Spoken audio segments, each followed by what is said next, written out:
We will begin and end in Essex, England.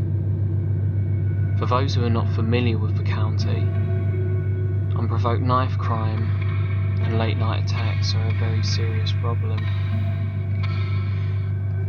We tell a fable to warn those not to walk the dark alleys, the back roads that follow, that an entity said to live within the shadows, breathing in the darkness, waits. Is told to wear the darkness from which it dwells, exposing only its putrid porcelain head, with eyes like deep, empty wells, followed by a smile of dirt, sealed in stitches.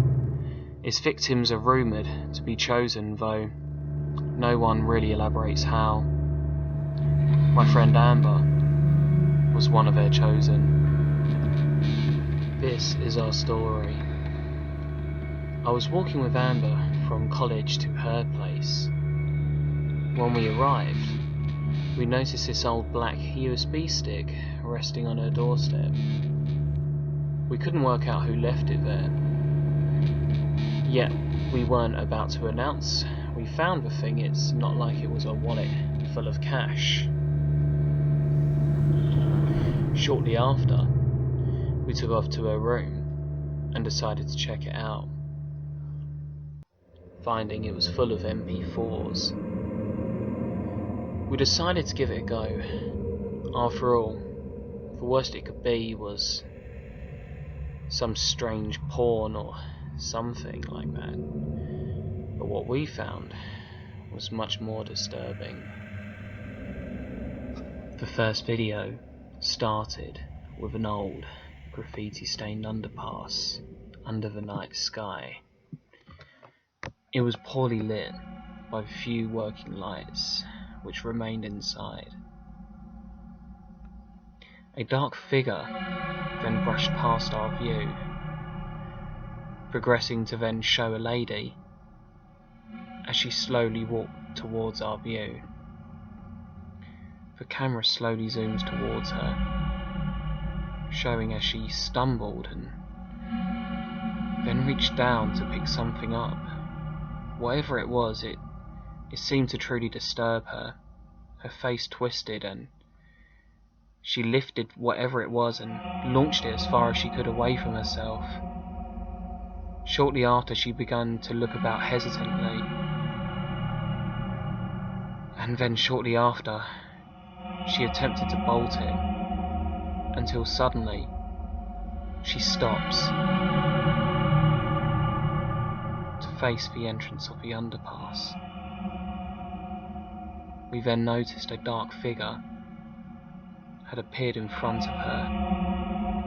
Its face was crude, a dark, dirty grey, like a damp porcelain. It looked to be holding two small knives which shimmered slowly as it glided towards her. She was paralysed by her fear, yet she was struggling, attempting to break herself free from this nightmare as it pressed closer. The shadows behind her, they began to slowly take shape, eventually forming a dark figure which came to tower over her. It stretched its long dark arms, about to close around her, when suddenly the screen blacks out and the video finished.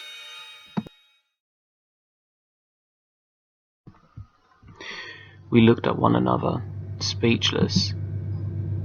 It honestly disturbed me, and whether it was real or not, I felt that we had to do something about it. So I told Amber we should consider handing the footage in, yet Amber refused, explaining she wanted to watch the rest of these videos.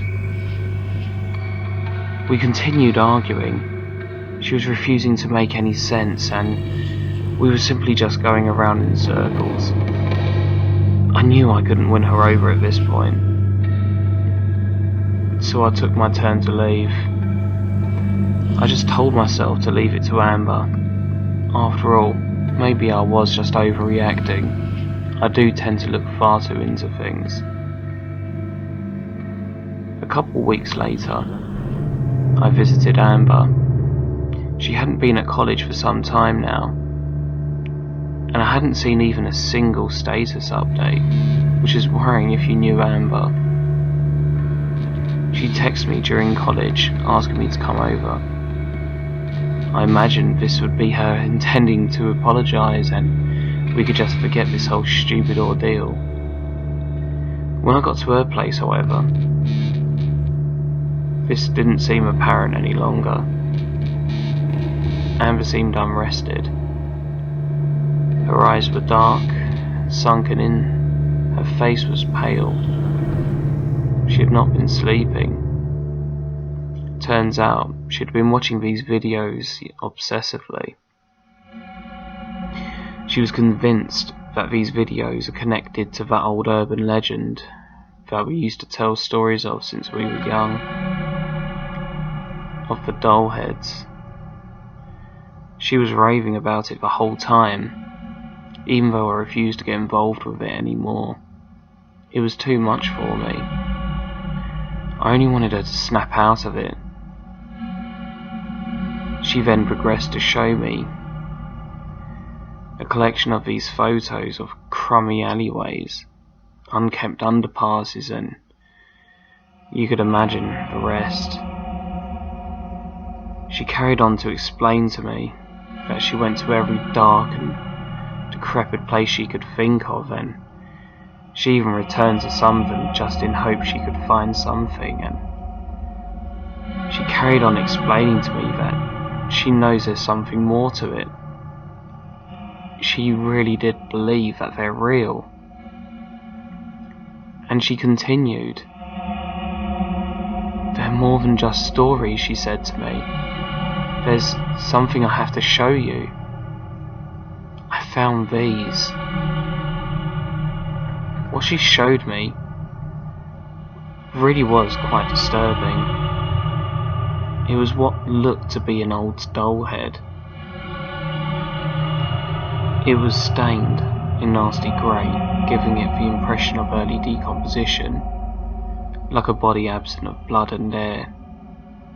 Its eyes appeared to have been pricked out and simply replaced by dark hollow gaps.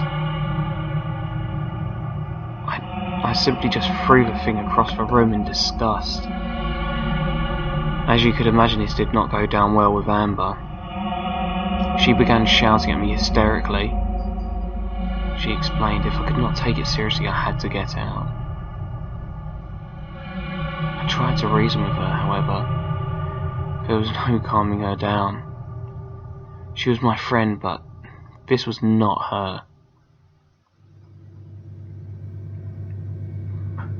About a week or two later, in which time I hadn't heard of or seen Amber, I happened to be leaving my girlfriends.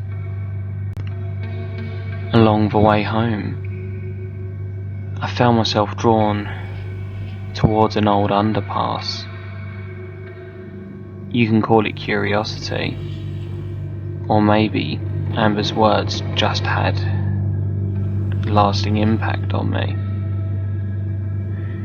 It was when something caught my eye. It was something hanging from an old tree.